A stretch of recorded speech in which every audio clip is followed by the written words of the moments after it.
அன்பார்ந்த பெரியவர்களே, தாய்மார்களே, அற்புதமான இந்த அரங்கில நம்முடைய பாரதிய ஜனதா கட்சியினுடைய தேர்தல் பணிக்குழு 39 பாராளுமன்ற தொகுதியினுடைய தேர்தல் பணிக்குழு உறுப்பினர்கள் நீங்கள் அனைவரும் ஒரே அரங்கத்திற்கு கீழே அமர்ந்திருக்கின்றீர்கள். ஒரு கண்கொள்ளா காட்சி மேடையிலிருந்து பார்ப்பதற்கு கிட்டத்தட்ட 3000க்கும் மேற்பட்ட நம்முடைய சகோதர சகோதரிகள் ஒரு பாராளுமன்றத்தினுடைய தேர்தல் பணிக்குழுவுடைய தலைவர்களாக இருப்பவர்கள். அந்த 38 வேலைகள் என்ன பிரித்து கொடுத்திருக்கிறோமோ அதனுடைய அமைப்பாளர்கள் அனைவரும் ஒரே இருக்கையில ஒரே இடத்துக்கு வந்திருக்கின்றீர்கள்.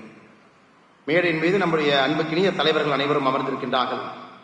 நம்முடைய சட்டமன்ற குழு தலைவர் எம்எல்ஏ அண்ணன் நயினார் நாகேந்திரன் அவர்கள், நம்முடைய மதிப்பு மிகுந்த தேசிய செயலாளர் 2024 பாராளுமன்ற தேர்தலுக்கான தமிழகத்திற்கு ஒருங்கிணைப்பாளராக கூடிய அருமை ஐயா அரவிந்த் மேனன் அவர்கள் நம்மோடு இருக்கின்றார்கள்.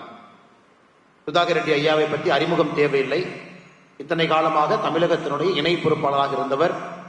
இன்று தேர்தலுக்காக மற்றும் ஒரு முறை இணை பொறுப்பாளராக ஐயா அவர்கள் இருக்கின்றார்கள். சுதாகர் ரெட்டிஜி அவர்களே, மேடையின் மீது இருக்கக்கூடிய நம்முடைய வழிகாட்டிகளாக இருக்கக்கூடிய நம்முடைய மூத்த தலைவர்கள், முன்னாள் மாநில தலைவர், முன்னாள் அமைச்சர் அண்ணன் பொன் ராதாகிருஷ்ணன் அவர்களே, முன்னாள் தேசிய செயலாளர்கள் நம்முடைய வழிகாட்டி அண்ணன் ஹெச் ராஜாஜி அவர்களே, மேடையின் மீது இருக்கக்கூடிய எல்லா நம்முடைய மதிப்பு மிகுந்த துணைத் தலைவர்களே, மேடையின் மீது இருக்கக்கூடிய எல்லா நம்முடைய ஆற்றல் மிகுந்த பொதுச் செயலாளர்களே, நம்முடைய அன்புக்கெல்லாம் பாத்திரமாக இருக்கக்கூடிய மாநிலத்தினுடைய செயலாளர்களே, மேடையின் மீது இருக்கக்கூடிய எல்லா தலைவர்களே, எம்எல்ஏக்களே, நம்முடைய அமைப்பு பொதுச் செயலாளர் அருமை அண்ணன் கேசவ நாயன்ஜி அவர்களே, நம்முடைய மாவட்ட தலைவர்களே, இந்த நிகழ்ச்சிக்கு வந்திருக்கக்கூடிய எல்லா சகோதர சகோதரிகளே, மற்றும் ஒரு முறை உங்களுக்கு என்னுடைய வணக்கத்தை தெரிவித்துக் கொள்கின்றேன். காலையிலிருந்து தமிழகத்தினுடைய வேறு வேறு பகுதியிலிருந்து வந்து எஸ்ஆர்எம் பல்கலைக்கழக வளாகத்தில் நீங்கள் அனைவரும் அமர்ந்திருக்கின்றீர்கள். நம்முடைய தலைவர்கள் எல்லோரும் உங்களுக்கு பேசினாங்க. மூத்த தலைவர்கள் எல்லாம் பேசினாங்க. விநாயகன்ஜி அவங்க பேசியிருக்கிறாங்க, அரவிந்த் மேனன் ஐயா பேசியிருக்கிறாங்க, பொங்குலட்டி சுதாகர் ரெட்டிஜி அவங்க பேசியிருக்கிறாங்க. குறிப்பாக அரசியல் களத்தை பற்றி, நிலவரத்தை பற்றி, எந்த மாதிரி ஒரு மாற்றம் தமிழகத்திலே தயாராக இருக்கிறது, 2024 தேர்தல் எவ்வளவு முக்கியமானது, அதே நேரத்தில் நம்முடைய கட்சியினுடைய இலக்கு என்ன, 2024 மோடி அவர்கள் நம்முடைய இலக்கு 400 எம்பிக்களை தாண்டி ஆட்சியில் அமர்த்த வேண்டும் என்பது ஒரு தொண்டனுடைய இலக்கு. அதற்காக சங்கல்பம் எடுத்து இந்தியா முழுவதும் நம்முடைய தொண்டர்கள் வேலை செய்து கொண்டிருக்கின்றார்கள். எல்லா விஷயத்தையும் நம்ம பேசியிருக்கிறோம் ஐயா. எனக்கு கிடைத்திருக்கக்கூடிய இந்த 40 நிமிஷத்துல சில முக்கியமான விஷயங்களை மட்டும் உங்களிடம் வைக்க வேண்டும் என்பது என்னுடைய ஆசை. இப்ப ஒரு புத்தகத்தை நம்ம வெளியிட்டோங்க ஐயா. மேடம் பிரீத்தி மோடி காந்தி அவர்கள் ஒரு புத்தகம் எழுதியிருக்காங்க ஆங்கிலத்தில். அது இன்னைக்கு தமிழகத்தில் வெளியிட்டோம். What if there is no Congress, Congress என்கின்ற கட்சி இல்லாமல் இருந்திருந்தால் இந்தியா எப்படி இருக்கும் அப்படின்னு அவங்க இமேஜின் பண்ணி ஒரு புத்தகம் எழுதியிருக்கிறாங்க. பல்வேறு விதமான கோணங்கள்ல கலாச்சாரம், அரசியல் எல்லாத்தையும் அனலைஸ் பண்ணி அந்த புத்தகம் இருக்கு. அதில் காங்கிரஸ் செய்திருக்கக்கூடிய தவறுகள், காங்கிரஸ் செய்த தவறுனால எப்படி இந்தியா வேறு பாதையில் சென்றிருக்க வேண்டிய இந்தியா இன்னைக்கு வேறு பாதையில போயிட்டு இருக்கு, அதை எப்படி நம்முடைய பாரத பிரதமர் அவர்கள் சரி செய்து கொண்டிருக்கின்றார்கள். அந்த புத்தகத்தை இப்ப நம்ம ரிலீஸ் பண்ணோம் ஐயா. நானும் அதிலிருந்து ஆரம்பிக்க வேண்டும் என்கின்ற ஒரு பெரிய ஆசை.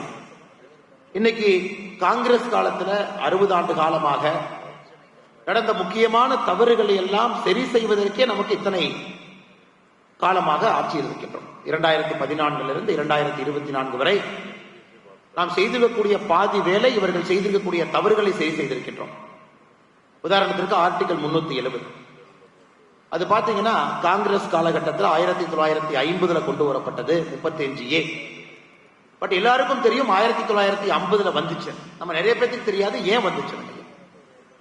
அங்கே காஷ்மீருடைய மகாராஜா ஹரிசிங் இருந்த பொழுது, இங்கே பண்டிட் ஜவஹர்லால் நேரு அவர் இந்தியாவுடைய பிரதமராக இருந்த பொழுது, ஹரிசிங் அவர்கள் எந்தவித நிபந்தனையும் இல்லாமல் காஷ்மீரை இந்தியாவோடு முழுமையாக இணைப்பதற்கு தயாராக இருந்தார். ஆனால் நேரு அவர்களை பொறுத்தவரை ஷேக் அப்துல்லா அவர்களே காஷ்மீருடைய முதலமைச்சராக ஆக்கிய பிறகுதான் இணைக்க வேண்டும் என்று சொன்னார். ஹரிசிங்கை பொறுத்தவரை அனெக்சேஷன் ஃபர்ஸ்ட், ஷேக் அப்துல்லா செகண்ட். நேரு அவர்களை பொறுத்தவரை ஷேக் அப்துல்லா ஃபர்ஸ்ட், அனெக்சேஷன் செகண்ட். இதே பாத்தீங்கன்னா ஒரு வருஷம் ஓடிட்டு இருந்துச்சு. அந்த நேரத்தில் ஷேக் அப்துல்லா அவர்கள் ஹரிசிங்கை எதிர்த்து குவிட் காஷ்மீர், காஷ்மீரை விட்டு வெளியேறு அப்படின்னு ஒரு போராட்டத்தை அறிவிக்கிறாங்க. ஹரிசிங் அவர்கள் ஷேக் அப்துல்லாவை கைது பண்ணி சிறையில் வைக்கிறாங்க. அந்த பிரச்சனை இன்னும் பெருசாகும். மறுபடியும் ஹரிசிங் கடிதம் எழுதுகின்றார், காஷ்மீரை எந்தவித நிபந்தனையும் இல்லாம நாங்க இணைக்கிறோம், நீங்க இந்தியாவோடு முழுமையா எடுத்துக்கங்க, எந்த பிரச்சனையும் இல்லை. அப்பொழுதும் நேரு அவர்கள் நினைக்கவில்லை. அதன் பிறகு உங்களுக்கு தெரியும் சுதந்திரம், அதற்கு பிறகு பாகிஸ்தான்காரங்க உள்ள வந்தாங்க. காஷ்மீருடைய 1/3 பாகிஸ்தான் ஆக்குபைடு காஷ்மீர் அவங்களுக்கு இருக்கு. ஐநா சபைக்கு போனோம். 2 நாடுகளும் கூட போர் செய்வதை தற்காலிகமாக நிறுத்தி வைப்பதாக அறிவித்தோம். காஷ்மீர்ல 33% பாகிஸ்தானுக்கு போயிடுச்சு.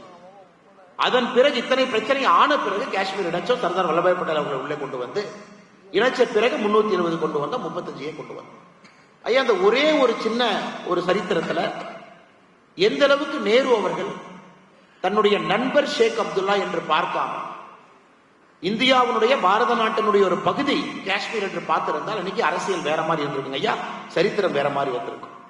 ஆனா தன்னுடைய நண்பர் முக்கியத்துவம் கொடுக்க வேண்டும், அவருக்கு காஷ்மீருடைய முதலமைச்சர் பதவியை கொடுக்க வேண்டும், அதன் பிறகு காஷ்மீரை இணைத்துக் கொள்ள வேண்டும் என்று நேரு தாமதம் செய்தனால் அதை 2019 ஆகஸ்ட் தான் நம்ம சரி பண்ணீங்க ஐயா. 320 35 எடுத்திருக்கோம்.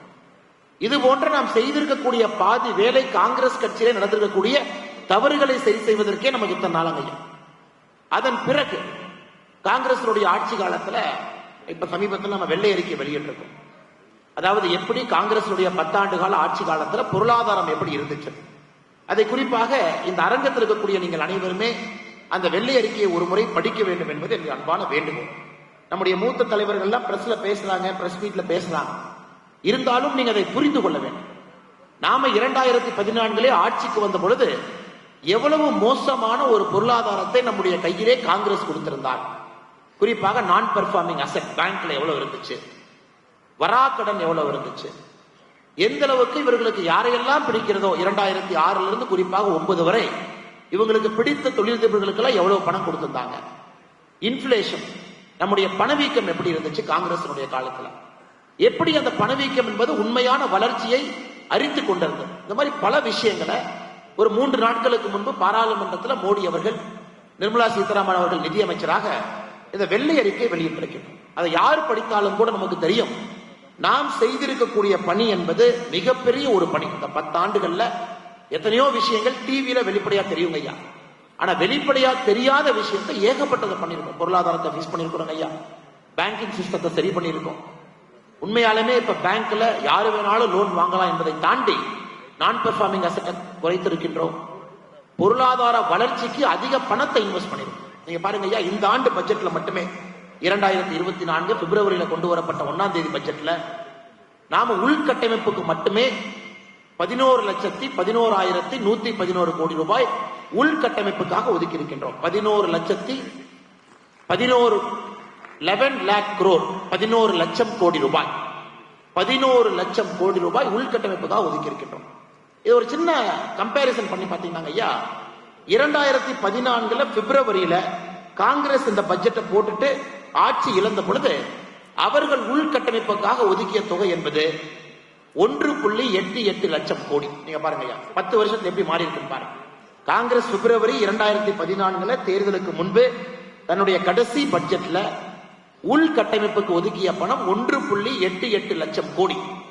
நாம் இன்னைக்கு ஒதுக்கி இருக்கிறது 11 லட்சம் கோடி. 10 மடங்கு 10 வருஷத்துல உள்கட்டமைப்பு ஒதுக்கிடும். இது யாரும் பேச மாட்டாங்க ஐயா, இது டிவியில வராது, இது பெருசா பேச மாட்டாங்க. டிவியில பேசுறதெல்லாம் பெரிய பெரிய டிசிஷனை பத்தி பேசுவாங்க. 370 மோடி ஐயா எடுத்துட்டாங்க, ட்ரிபிள் தலாக் மோடி ஐயா எடுத்துட்டாங்க, மோடி ஐயா பாருங்க வடகிழக்கு பகுதியை முழுமையாக இணைத்திருக்கின்றார்கள், மோடி ஐயா பாருங்க நாட்டினுடைய பொருளாதாரத்தை உயர்த்திருக்கிறாங்க.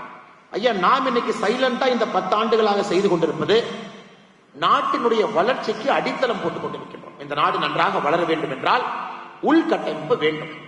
74 விமான நிலையங்களை இன்னைக்கு 148 மாத்திருக்கோம். நாம் ஆட்சிக்கு வரும் பொழுது வெறும் 57,000 மெடிக்கல் சீட் இருந்துச்சுங்க ஐயா, வெறும் 57,000 மெடிக்கல் சீட் இன்னைக்கு 1,09,000 மெடிக்கல் சீட்டா உயர்த்தி இருக்கிறோம்.